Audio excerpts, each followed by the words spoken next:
This is just the beginning. I'm closing in the night and there ain't no point in resisting. Living life like a dream, live it right, that's the thing. Every night got a team, I've been tied to the scene. Oh, wait, you're already here? Oh wow, okay, I did not expect it to be. I was texting you. I was like, You were texting just now though. Yeah.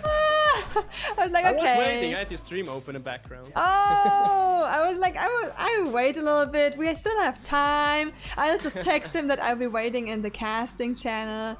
Wow. Well, I can leave and join again later. No, all fine. That's perfect preparation here, guys. So, yes, Bulletchen, welcome to the stream. I'm very happy that you said yes. Thank you for having me. I'm excited. Yeah, so maybe first of all, you can have a little short introduction about you, because we don't know each other for a long time yet, and maybe some viewers don't know you either, especially some viewers of me. So maybe you can have some words about like that you're a streamer too, and what you're doing, how long you've been playing Age of Empires, which elo you are, maybe about the podcast and stuff. Okay, fair enough. A little bit of pressure here, I see. No, it's no pressure. Kidding, Just whatever kidding. comes to your mind. It's really not serious. I'm playing Age of Empires, well, since the very beginning of Age of Kingdoms, actually. But this was just with my father and my brother. Then I stopped pretty much in like 2002. So only some casual games with my family. I was pretty young back then. I'm now 27. And then I came back to Age of Empires with the release of HD in 2013, April. And that was because of Zero Empires. And then I started to take this game more seriously and played my way up to 2K on Steam in like a half a year. And then I switched to Woobly and I played there for a bit. And then finally DE came out and I'm enjoying DE a lot and started to stream regularly. I streamed also back then on HD, but not that much. And now I'm I'm regularly streaming. That's cool. Do you have and also sorry.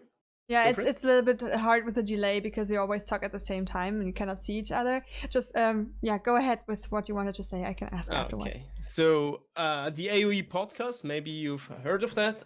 It's like I started this podcast together with Dave like 2 years or 3 years ago, I think. We did it pretty casually and just for fun, and didn't take it too serious. And then we stopped it kind of like a year ago, I think. Started it once again in July, I think. And since then we did like 6 episodes. Also, Debbie joined us for one. And it's has been awesome, and hopefully we're gonna do some more. Sounds great. Awesome. Yeah, thank you very much. I mean, if the people in chat and if the viewers have any questions to Bulletchen, please feel free to ask. Now we've got a little bit time to chat before the game is starting. And also hello and welcome to everyone who's just joining. Hi Vandafalke, hi Altoma, hi Sarah, Kev, Archer, nice to see you guys. And also, Bulletchen, do you have like a streaming schedule or something? Do you because you said you stream regularly at the moment? Yeah, not a streaming schedule. I try to do a schedule, but it's too much pressure for me. And the problem is that some days you're really motivated and some days you're not. So I just stream whenever I like. But since I hosted the Swiss Masters, I cast most of the games there and also enjoy casting some of the games from World Cup. So I'm very motivated right now. That sounds great. Hopefully in the future as well. Yeah. How about you? That's a very healthy attitude, to be honest. As long as you're not dependent on Twitch money as a full-time streamer or stuff like that, it's very healthy to just say, Exactly. there are days where you feel like streaming, there are days where you don't feel like streaming, and you just do however it feels good to you. That's a very nice attitude there. I have a fixed streaming schedule, but it's it's not that fixed. Okay, So it is kinda a fixed. schedule. It's kind of fixed. Yeah, I have regular dates, but it can change when something's coming in between. And I actually, at the moment, especially during these Corona times where we cannot do much other stuff anyways, I'm streaming more than my regular stream schedule, so that's also fine. Yeah, I think every gamer is kind of fine with the situation, spending more time on the PC. As Exactly. Yeah. Exactly. Thanks for the follow, Kanakan, and welcome. Positive side of Corona, Yes. if there is one. Gotta see it positive in a way. Exactly. Yeah. So I don't know if you've seen the brackets I showed before, but Yes, today. I checked it out. Okay, awesome. Because today we are casting the only quarterfinals game that I will be able to cast, actually, because the others are either too late today or tomorrow, where I won't stream, and then on Saturday semifinals and Sunday finals already. So yeah, this is the only quarterfinals game that we will cast, and it will be live, and I'm very happy that we can do this together today. Happy too. Looking forward. Yeah. And it will be Koerbel versus Superillu, and they are both above 1100 elo already. Oh, nice. They improved so much. They improved while doing this tournament. That's crazy. Yeah. It's actually, I love this dedication from the people. Yes. Like improving wise. It's lovely. They are training like beasts. Like, I really want to interview some players at some point. I don't know, maybe today, if you want to, or if you have time, and if the players want to, we can have a short little interview, because I'm always interested how much they've been practicing. Because also for ABCD1 we've heard that the people went crazy because they really want to grind and go ahead and get one round further and even one round further, and yeah. So cute. It's gonna be good. No, I think I should have the time, I think. If it's not getting too late, but it's not even 7 yet here, so it should be totally okay. And it's only best of 3, so it will maximum 3 games. Shouldn't be a problem, even with me getting up at 5 a.m. Oh, you're getting even earlier than me. That's yeah. How much sleep do you need? Like, some people need a lot, some people don't need a lot. 6 hours, I would say. What? Only? Oh god, you're such a lucky person. Yeah, maybe more would be better, but 6 is enough to, like, to keep awake the whole day, I guess. Okay, well, that's enough then. You can spend the evening gaming. Exactly, pretty much like that. Yeah. I feel, yeah, totally.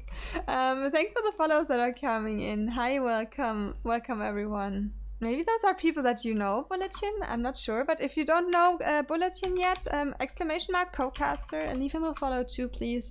So I'm very happy that he's doing that with me and adding some knowledge to my casting, because I'm pretty pleb, as you guys might know. So you invited me from knowledge. The wrong address here. Excuse me? No, I'm kidding. Sorry, I didn't really. I'm the wrong address for knowledge. 2 people are always better than 1 person, so it always adds up. Everyone sees something different, and everyone knows something different, and it's just adding up. Actually, there was a question for you, Bulletchen. Bitmover asked, what draws you to the game, and what makes Age of Empires too interesting for you? Oh, that's an intense question. The game is just something special about this game. It's you don't find that in any other game. It's so easy to learn, but it's so hard to master, and that on a crazy scale level. I mean, still here now in the top 10. The top 10 is still improving. Like at the moment, we have it's in a very interesting state where the top players, even the top 2, top 4. Or the battling it out, and one player gets the upper hand, and it still continues. It's really hard to define who's at the moment like the top 1 player right now. So it's crazy. The skill level is still increasing after 20 years. That's just insane. Yeah, it's true. Like, this game has so much depth, and there's you can never stop learning with it somehow. It's cool. Yeah, I love it. I really love it. It's also like the nostalgic side. It's such an old game and was a part of my childhood. So growing up with a game. Yeah. It's really a game that you can grow old with, right? Because there's such an active community still, and I think that I don't see it changing at some point. Like with those hype games that you see for a few years and then disappear again, that's not happening with Age of Empires. Yeah, it's insane that the Age of Empires 2 is still around. Yeah. Ah, that's so cool. And Bitmover also said, thank you, good answer. I can see that, so he's happy with the answer. I have, by the way, the chat open, so I don't miss all the stuff. But thank you for reading out loud. Much appreciated. Just in case you're getting tired of reading all the messages for me, I opened it. No worries. Okay. Yeah, that's good because sometimes I also cannot read everything out or I oversee something. And for example, that Ulani just donated something. Normally I don't see that when I'm in the game and stuff. Ulani, thank you so much.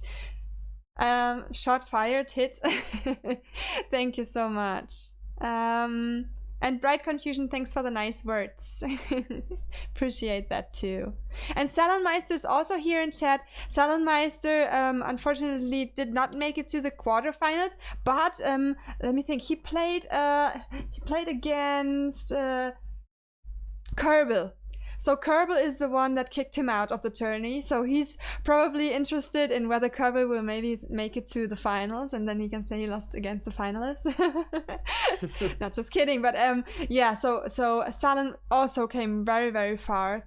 So until best of 16, and he was yeah the opponent of Koerbel in the last game. So, will you cheer for him now, Salonmeister? Will you cheer for Koerbel?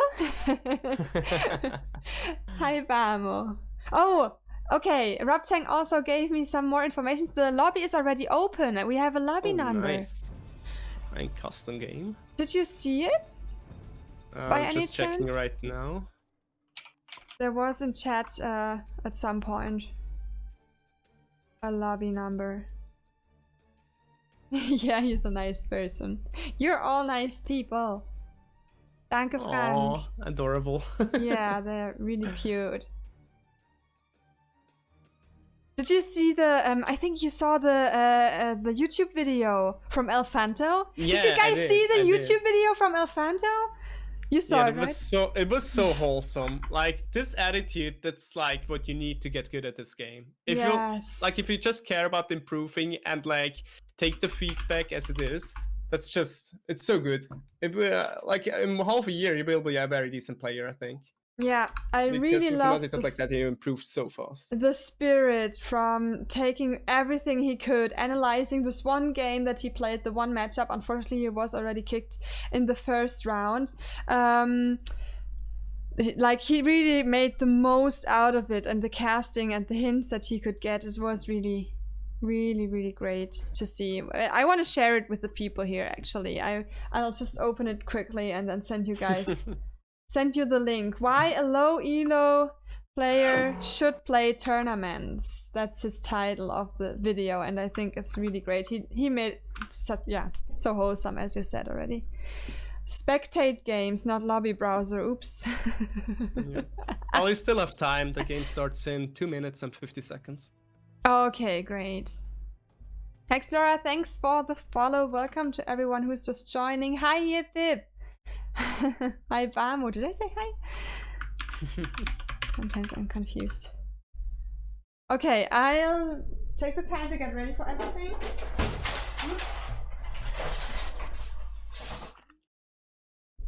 Take the time for some demolition. Ah, there we go. I heard that. What did you destroy? Did you destroy something? Sometimes my green screen, when I pull it up, yeah, it crashes against the door. And okay. You're a real pro streamer. You move a green screen. Yes, I've been streaming for 3 years now on Twitch. Crazy. Yeah, I think after a while it made sense. And yeah, I don't know. Ah, there. No! I should really not click on refresh all the time. It's not good.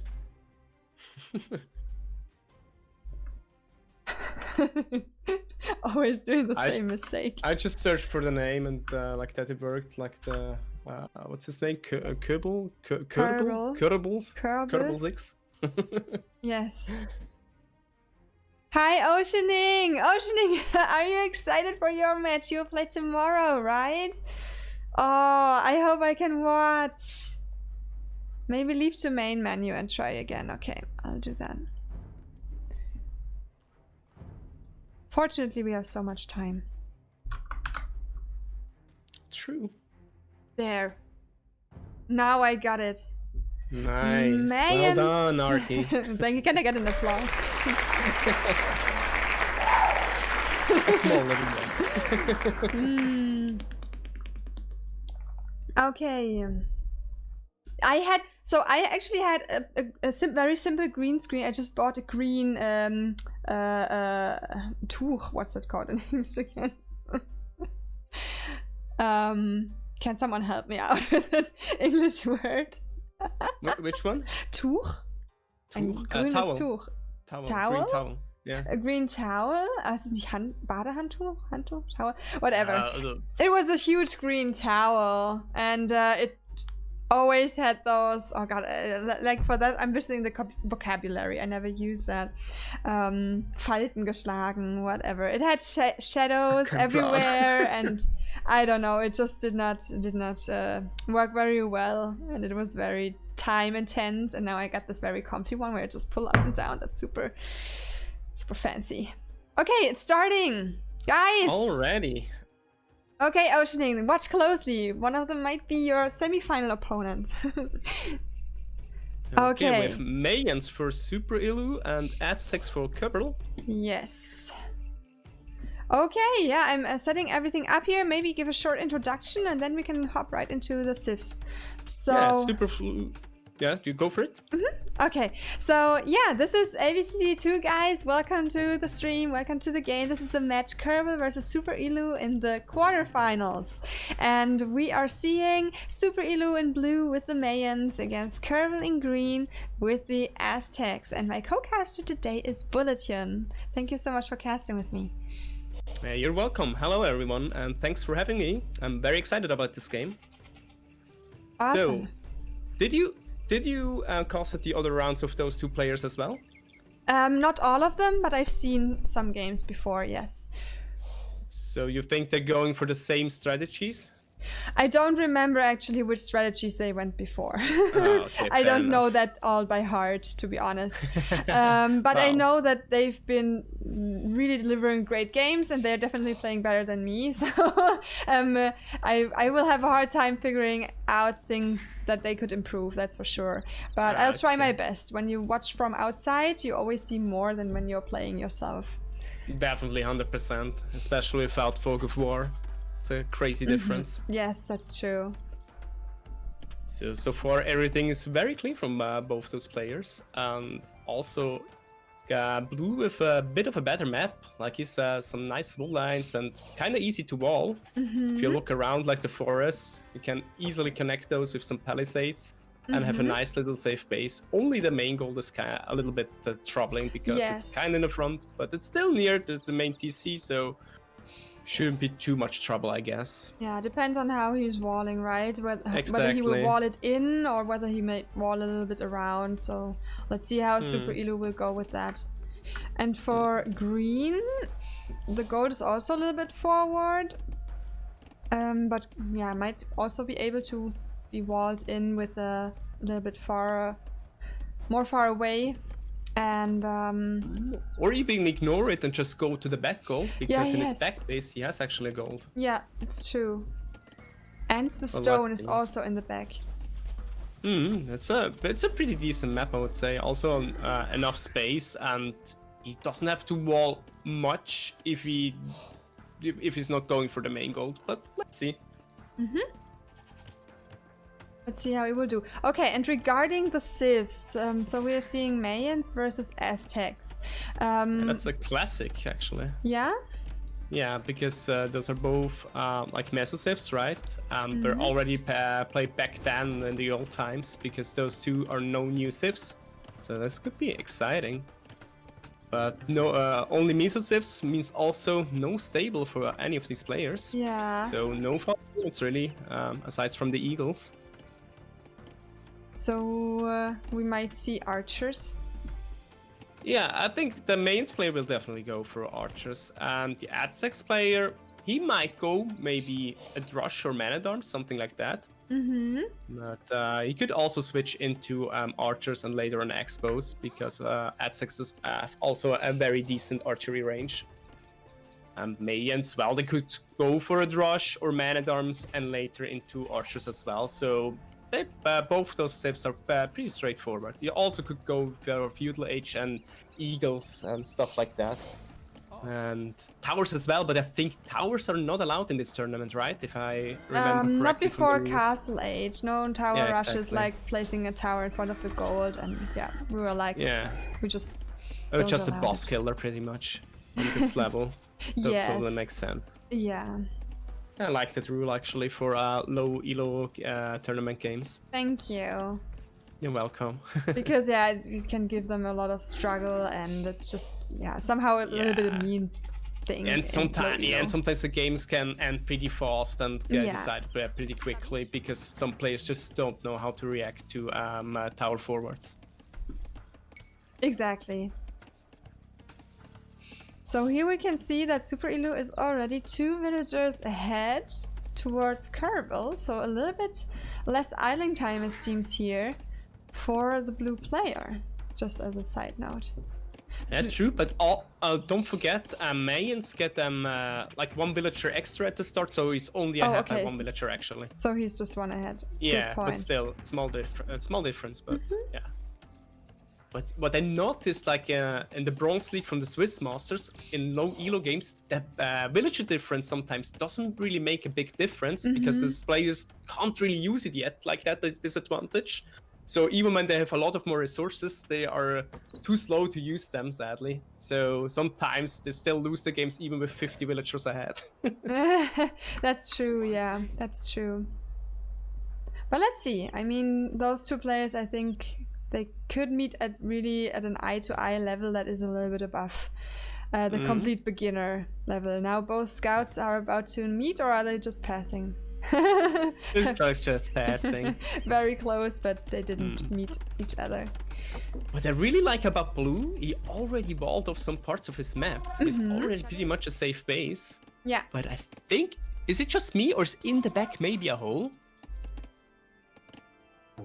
Like in the forest in the back?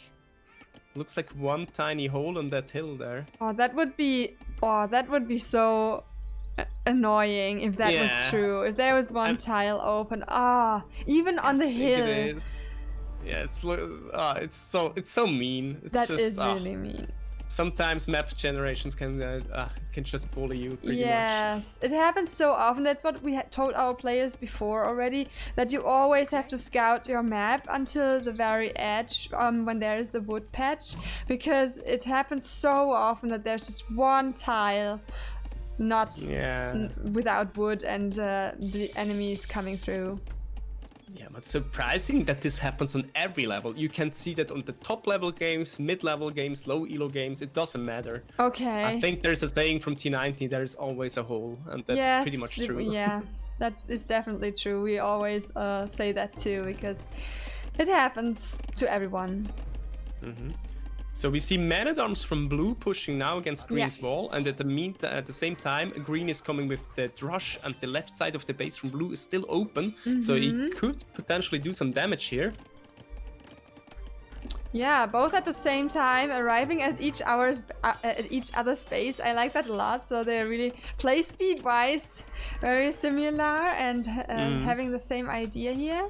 Nice quick walls. Also, Blue found a way into Green space with his scout. So let's see if he will go and follow up with his militia. But also Blue has to quick wall here now, and he's doing that very nicely. Look at those quick walls! Wow! Yeah, well Wow, done. guys. This level is crazy. And also, he didn't lose his Man-at-Arms. He broke into the base of Green and is now pushing towards the wood line. But looks like Also, Green... here the quick walls. No, this did not no. work out here. he tried, but it did not work out as well as for the blue player on the other side. But he's taking care to not go under the TC, so both players are really doing well here. Yeah, even dodging the arrows from the TC. A great job by blue here. It might even snipe a villager here. Yes. Yes, Nice one. and going well not under the TC, because that happened also so often before, that when you go for a Drush or the Man-at-Arms and then they just run immediately under the TC. And he might even get more villagers here. Oh yeah, he's denying the wood line and the gold. Well, luckily for green, he has another wood line, but still, that's already a lot of damage. And green is a bit overwhelmed with the situation here because his Drush is just idling in the back base of blue. Yep. He has to focus on defending now here. It's gonna be very crucial, but as long as he has access to wood and food, he should be fine. Also, he could still switch to the main gold, and right now, the main gold is actually more safe than his back gold. That's and I like true. to switch into archers here. Well done by green. Mm-hmm.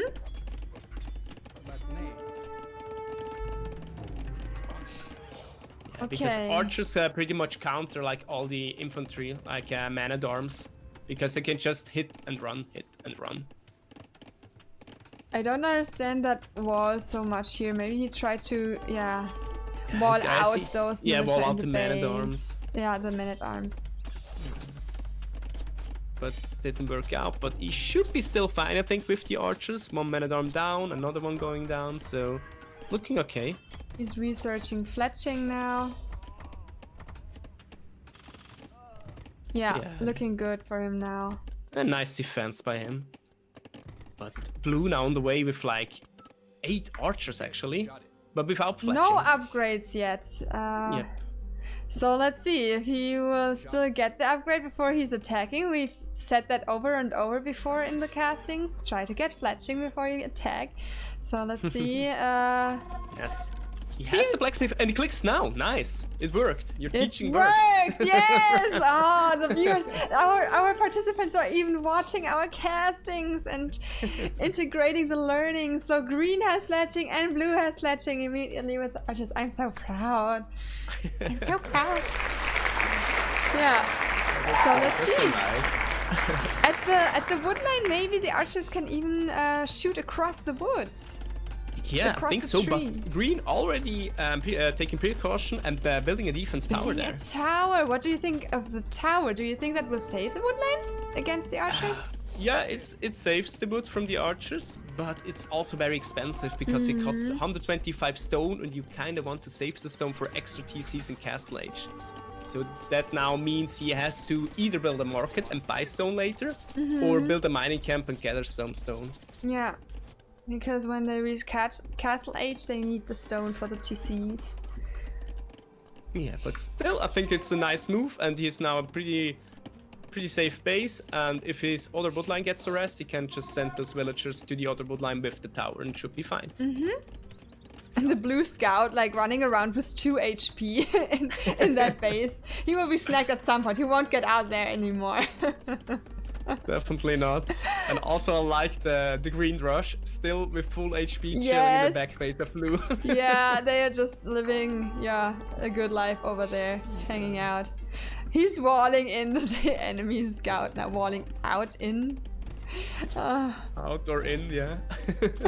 But at some point the scout will get out because he's already attacking the palisade, and palisades are not that strong. Oh, he might not. He's just gonna take it out with his archers. Well done. What are you guys writing here in the chat? I can see what you're writing. Rob Chang. The heck? Okay.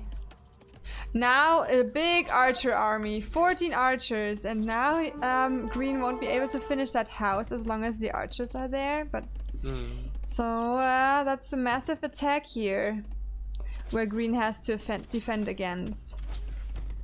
So it should be fine because now he gets the house up because blue went a bit to the left, so it should be okay. But blue could just go around and attack the palisades. Yeah, exactly. I mean, he scouted so much with that scout that was stuck in the base, so he knows pretty much a lot about his enemy's base and could find a better spot there eventually. Yeah, and the rush just got activated by the villagers of blue because blue went for a market. So the rush is now in the wood line. They just, yeah, we're still existing. Now there are some Yeah, victims. we're still here. And they are trapped. The victims are trapped. Gosh.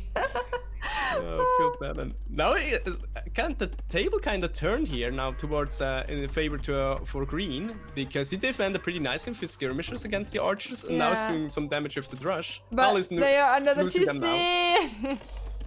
Sadly, he's losing them now, but they're still alive. Not completely. They're fighting against the militia, but yeah, that's the thing. The militia are so weak; they can be fought off with the villagers, and that's nice that Superillu was aware of that. So you don't have to run away from these 3 militia with your villagers when you have loom, and then you just fight them away, and all fine. Exactly.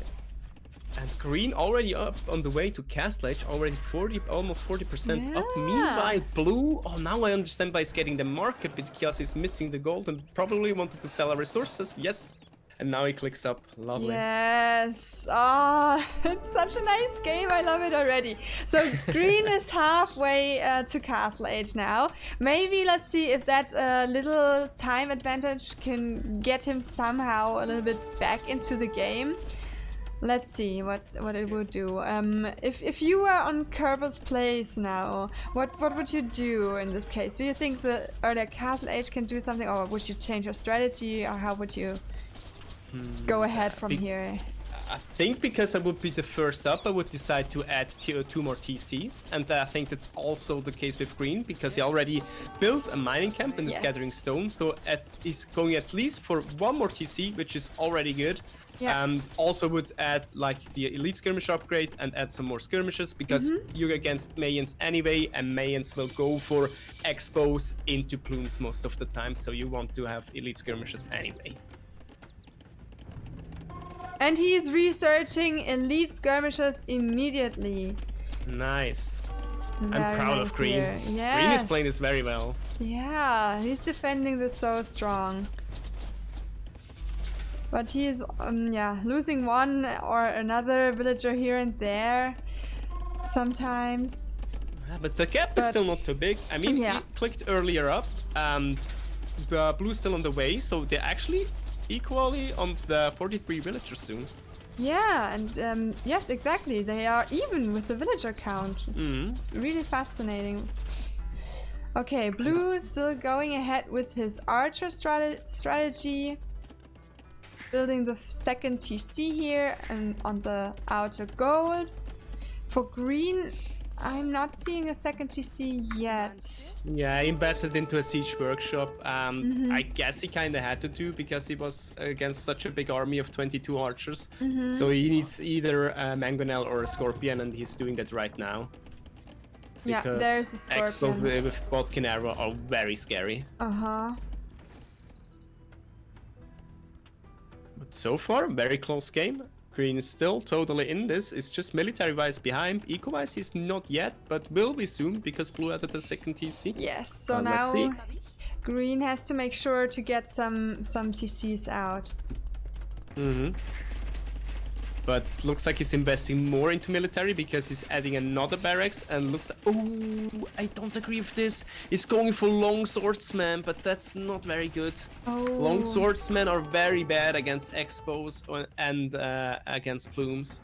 Okay, what's that decision? Why did he decide to research that? No, eagle switch. Oh, he wants... Yeah, eagle would have made... Maybe a misclick and he wanted to go for eagles?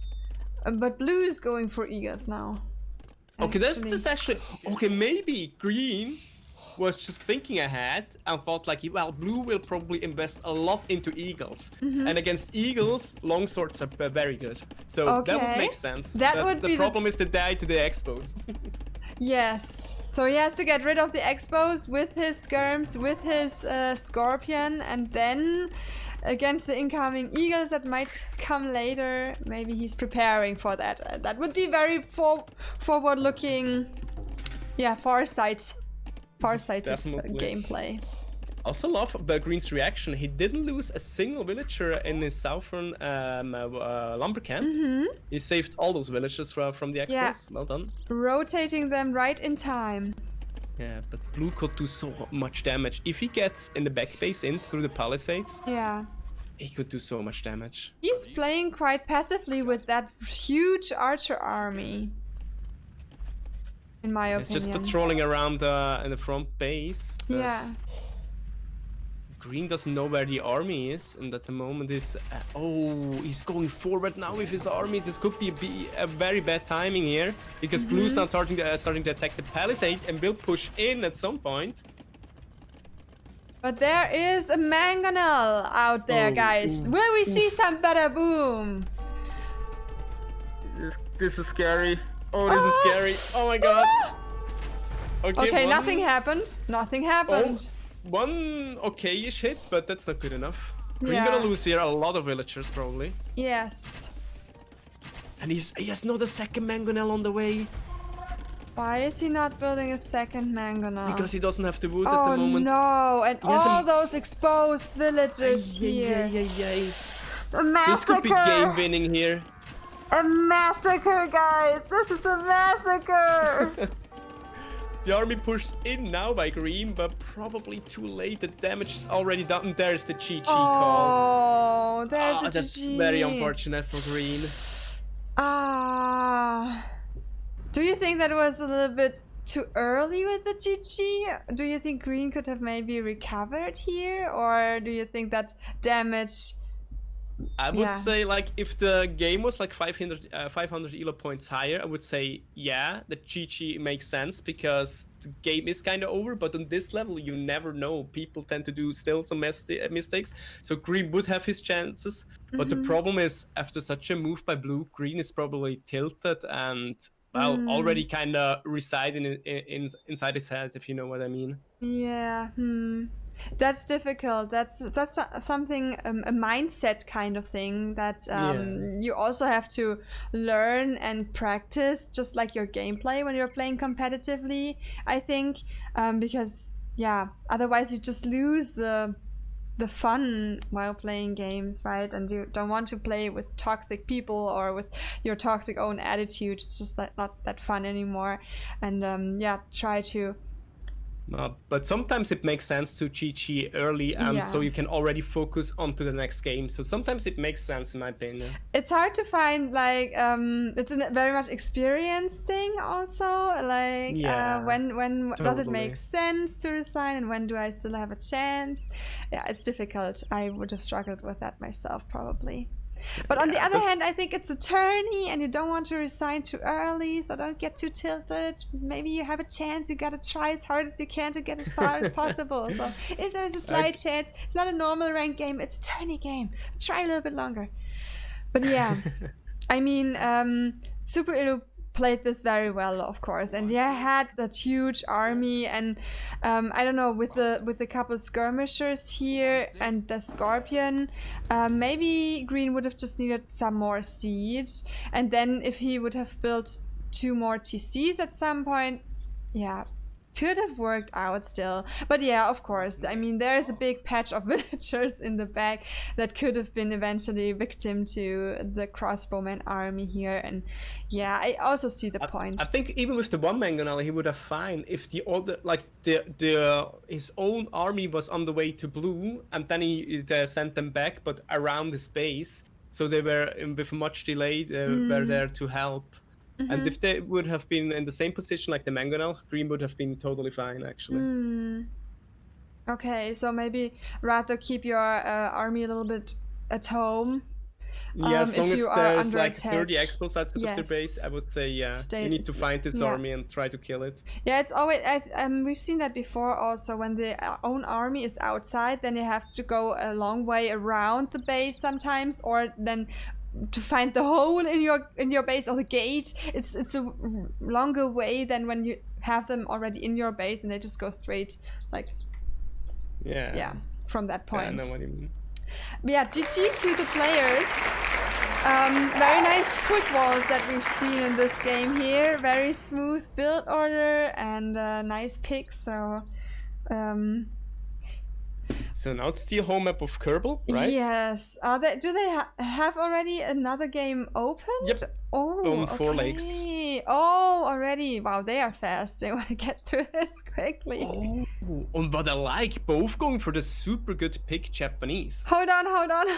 Sorry. You're faster than me. But the game hasn't started yet. I'm just on the waiting screen. Don't worry. You're Don't worry. so excited. That's great. Okay. Yeah. I mean, well played from both players, though. So. Very nice first game, and I hope that Kerbal on his home map might have some special tricks in his hand so he can win the second game and we can watch 3. That would be nice. Yeah. Okay, let's see what the chat is writing here. Also, Halder, do not resign. I'm taking notes. No, that's not what I said. That is completely not my words. And hi, Halder, also a participant of the tourney. It's so nice when the people are stopping by, taking notes and learning from the casts. Hi, Ageless. Hi, Mars. Also nice to see you. Oh yes, it's Thanksgiving, right, in the US, so happy Thanksgiving to everyone. Okay, I'm gonna check if I can find the lobby now too. Is the game called ABCD? The game, no, it's called ABCD2 Quarterfinals So with ABCD2 you should find it. Let's see, maybe it's just taking a little bit. Hi Gunner! Also welcome to you. What I experienced is better to search for the player's name. So if you go for Koerbel6, you should find it, I think. Maybe.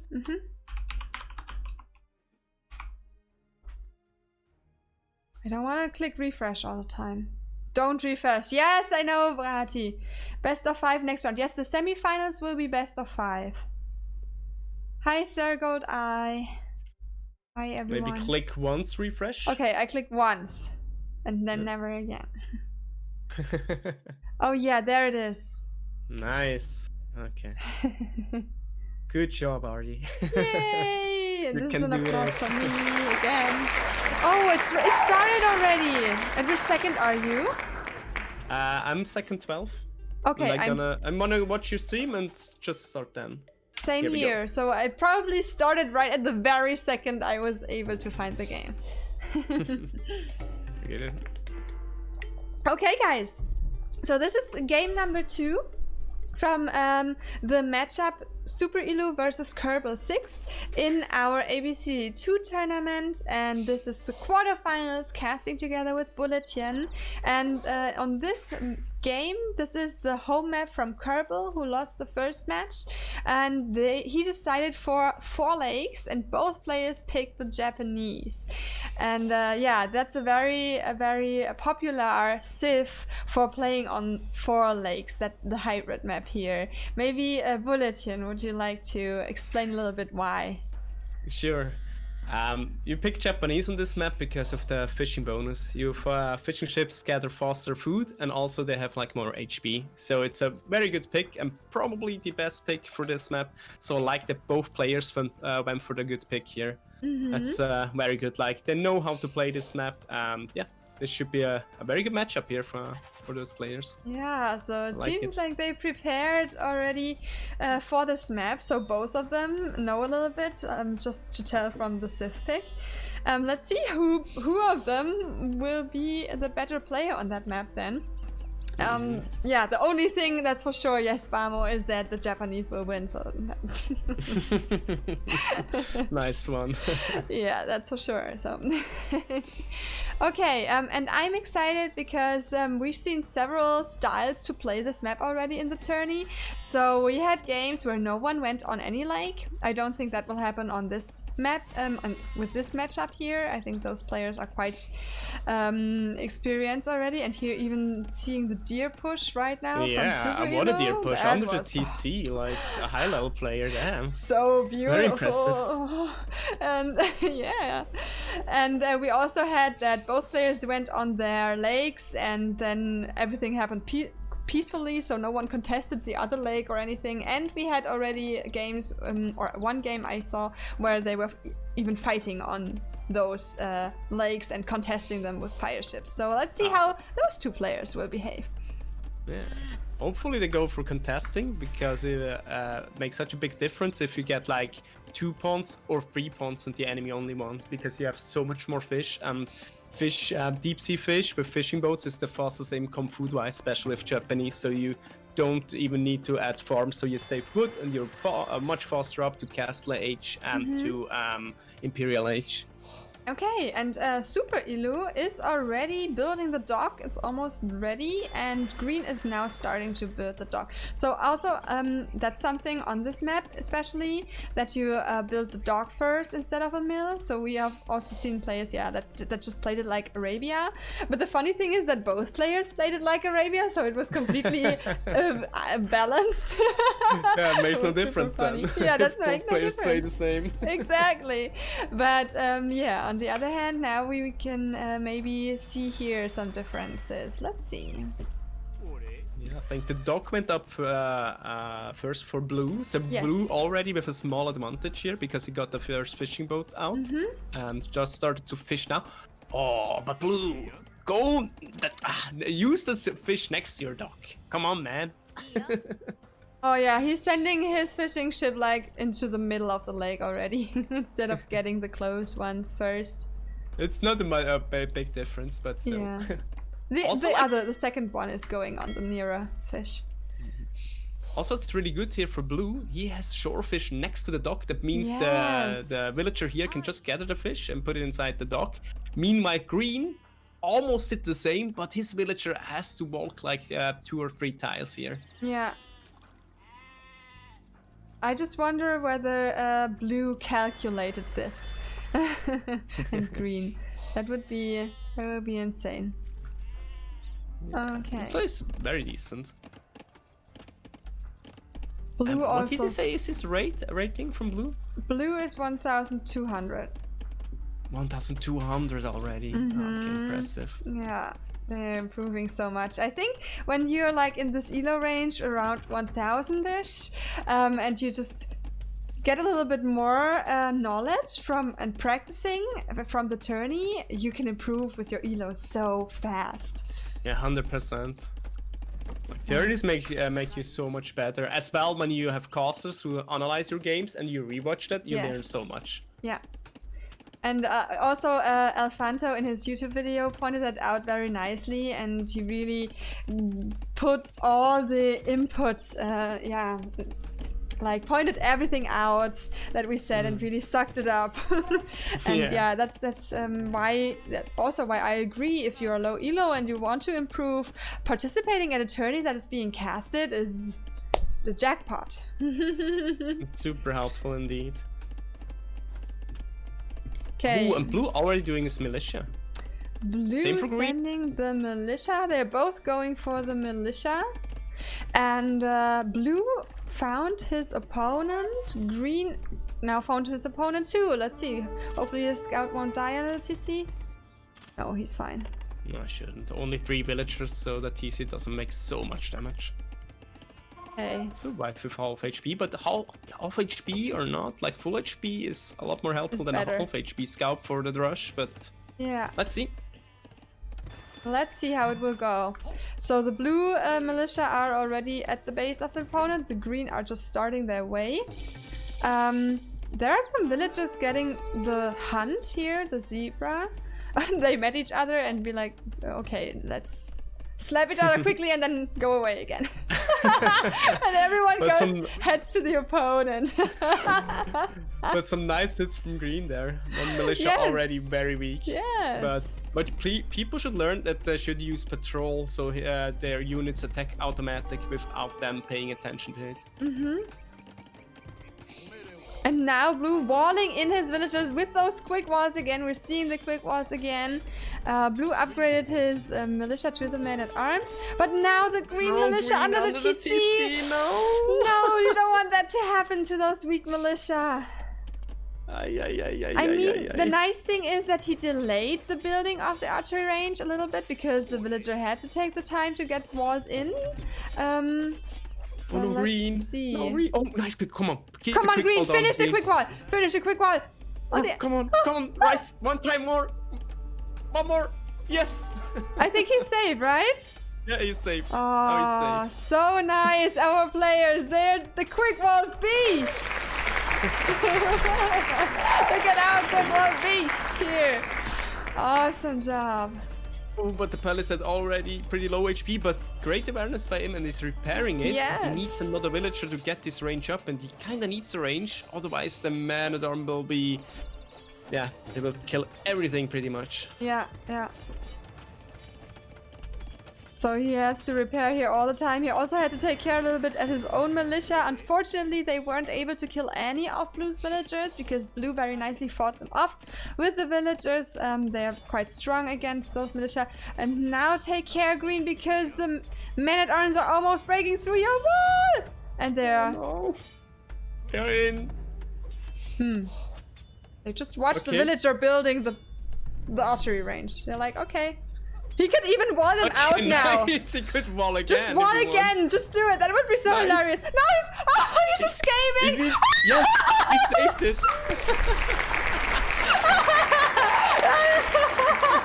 It's like so sneaky.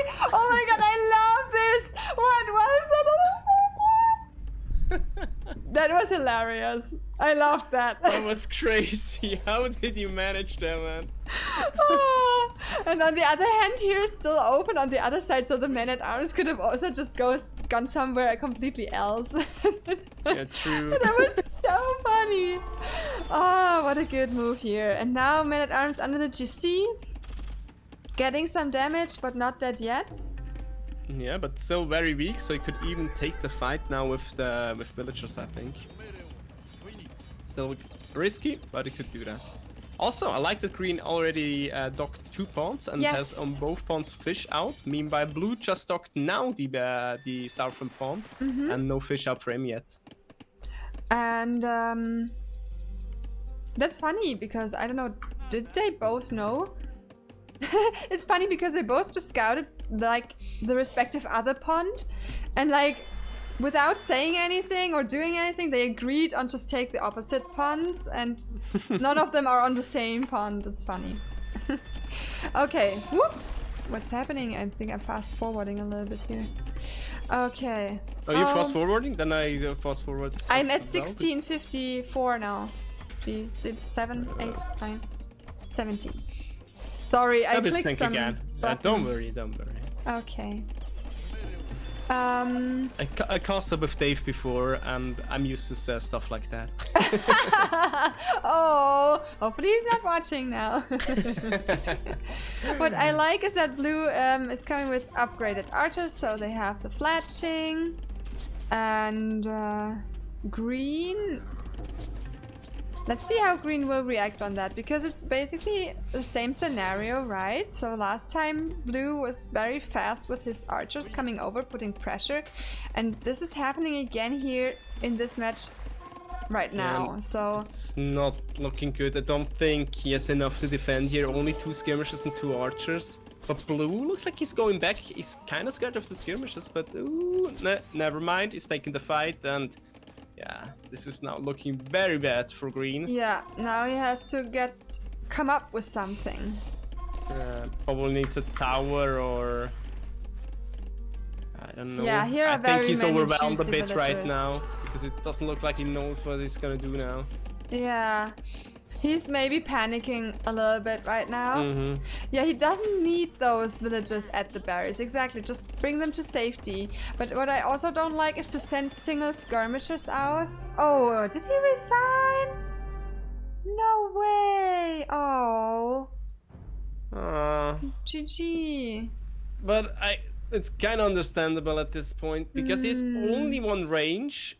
And to master skirmishes now is gonna be pretty hard. And the Blue archers, but he could try to wall off the wood line and maybe drop some tower on this wood line and on the goal, but he also lost his market. And if I check the resources, well, yeah, because of the market he couldn't click up to Castle Age. Yes. The market was destroyed by those men-at-arms, right? Yeah, before he went up. Green should have walled probably a bit more, and also I think his crucial mistake was building the archery range outside of his base next to the man-at-arms instead, like next to his TC, where it would have been safe and would have gone way faster up. Yeah, maybe closer to some precious resources and some exposed villagers. Yeah, because then he could just pump out his units and deal with the man-at-arms and would be ready for the archers now, but like that wasn't ready at all. Yeah, Superillu was so fast. Like, that's amazing how fast he's coming up with those masses of archers. That's quite impressive here. And yeah, green was probably like, oh no, it's the same thing happening again, and I really don't know how to fight that off now. I don't have anything here. I mean, the military number 18 versus 2. Yeah. I don't think it's because Koerbel played bad. I just think the thing was Superillu played it very well. Yeah. He's super fast with everything. Yeah, like I don't Koerbel know. did play very decent, but just not good enough to keep up with Superillu. Yeah, Koerbel is a better player than me already anyway. So, but Blue is like, yeah, Superillu is just so fast. It's crazy. But still, I mean, both players, like, I think they did very much right. And Koerbel did also very much right, like for example going with the militia in both games. They had the same idea, they had the same approaches with going for the archers, with the civs. It was kind of similar. Superillu was just always a little bit faster. It's just exactly, yeah. It comes down to that in the end. I mean, that also tells us that this is already quite some elevated gameplay here when it comes down to those little differences, like seconds basically in the game. Pretty much. It's crazy. Also, if you look at the fish numbers, Blue did so much economy while attacking. He has already 1.4 fishing ships, and then the other 3, 6, 9, so overall 13 fishing boats. It's crazy. Yeah, they did really great with going on that ponds. I'm so sad that it didn't come down to any fights on the ponds, and was just very, very decisive in the early games. Yeah. Oh, but they banned some civs and maps. I just saw that now. Yeah.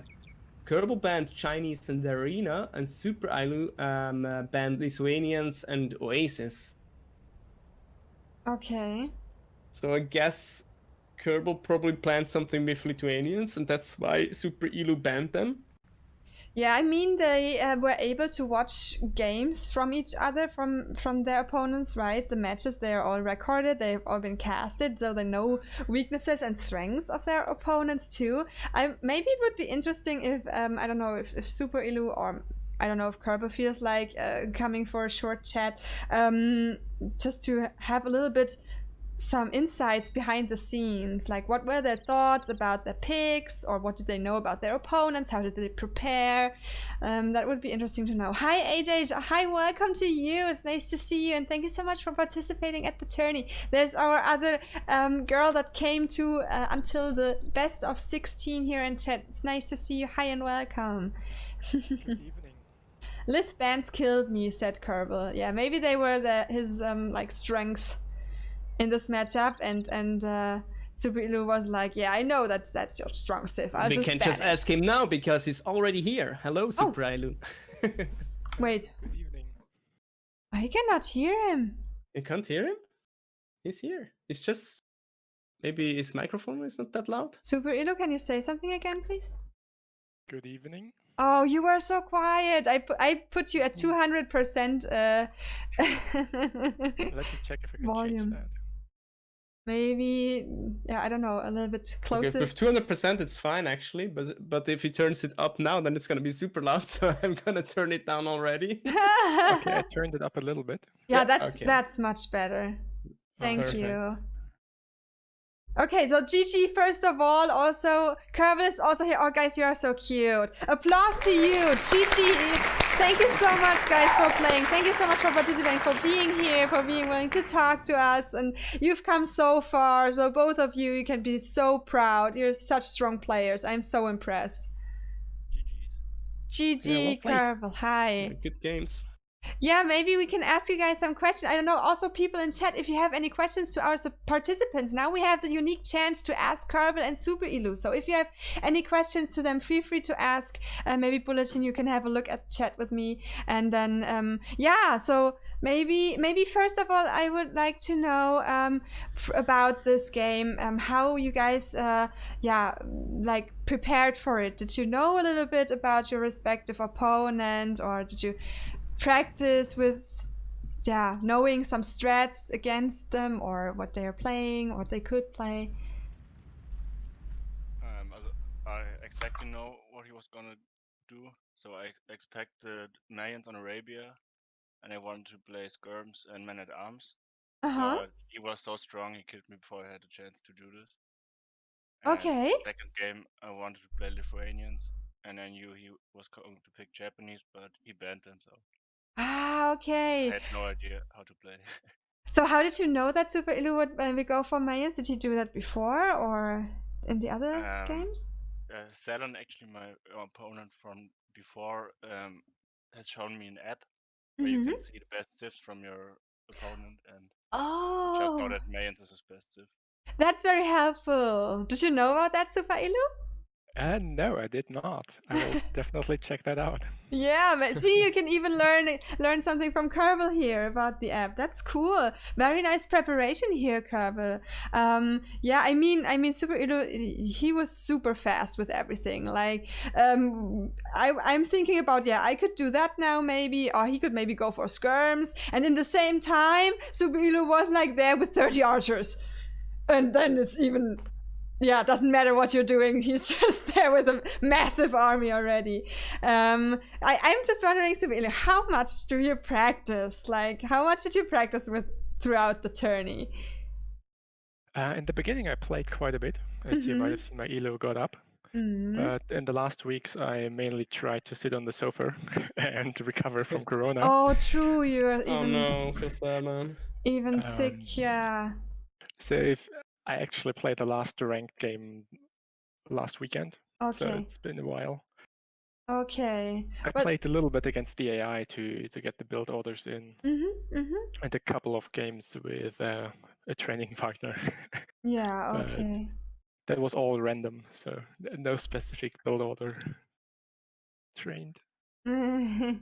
Okay, but yeah, then even more when you're even sick. Oh my goodness. So I don't know if that's like exhausting you to talk here now. Feel free to. No, it's fine. The to worst go back part to is couch. Sofa. After Corona, he will win King of the Desert. There is a question for you, Ilu, in the chat from Ageless Empire. Ilu, how nervous did the mango shop make you in the first game? Yeah, I actually saw that one coming and I tried to split. But the thing is that I didn't move my archers, so they didn't do anything. Feels bad, man. They just stood there. Yeah, but so I was lucky that it only got one shot in. Yeah, you still kind of evaded it. I thought that was on purpose. I guess you were just lucky in the end. It really looks like you're doing that on purpose. Okay, I see. Fair enough. Yeah. Yeah, if you guys in chat have any other questions, feel free. How about you, Bulletchen? Is there something that you would like to know from the players here? Yeah, from Koerbel. How was your mindset after the first game and going into the second game? Had you the mindset like the game was already over, you're gonna lose the second one anyway, or how was it? I actually had the mindset before the whole series, because I thought he's the better player, and I played really bad last week. So, and I'm very nervous when I play tournament games. Fair enough. I also played not that good, so. Aww. Yeah, I know that feeling, man. I yeah, think we all everyone feel was that. at that point. We all feel that, Koerbel. I mean, when you know you're facing like one of the strongest players, and like, yeah, you're feeling in a bad condition maybe anyway, and are not happy with your current practice status or your gameplay status. It happens to all of us. I think everyone here in chat can relate, right? We just go through those phases. But Koerbel, really, don't be so hard on yourself. You did so well, and you've come so far. You can be super proud. Like, I mean, you've improved so much, and I think you also like have been practicing practicing a lot, and like we can tell with the preparation that you did and knowing the civs that your opponent will pick and everything, right?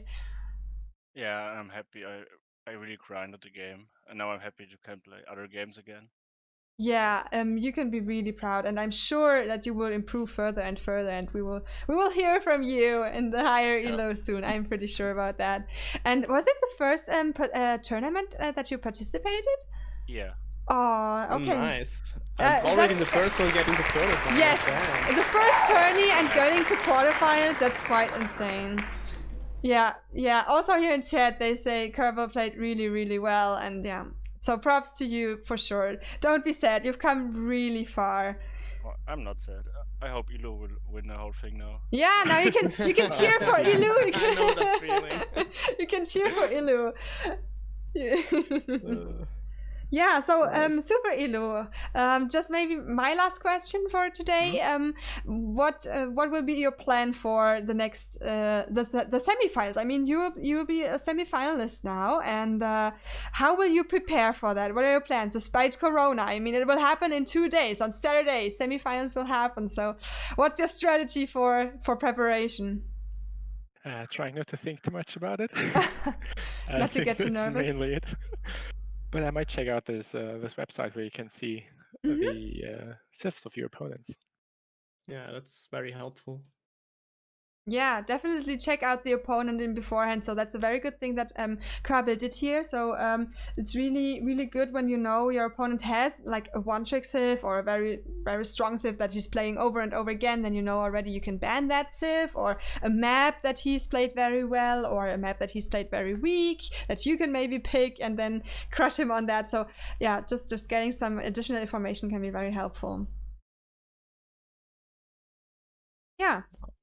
Also, Okay. if you want to confuse your opponent, you can practice in private games. Put the lobby to private, so it doesn't lock it. I think people can't check it out if you play private. I think.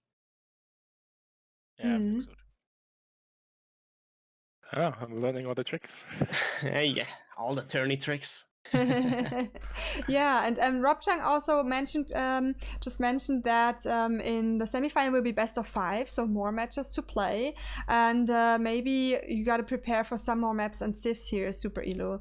So it was best of 3 all the time until now, but semifinal and final will ramp up now. So best of 5 semifinals and final best of 7. So you really got to know about everything. Oh yeah, I'm sure we'll be fine. Everybody has the same problem. Yeah. I like your mindset. You have a very healthy mindset.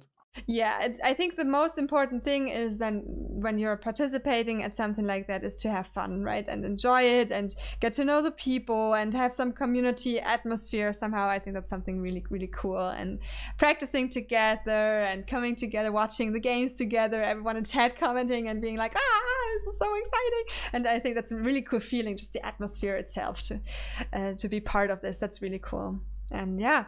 I can only say thank you so much again, Superillu and Koerbel. Thank you so much, you both, and also for being here and being willing to answer our questions.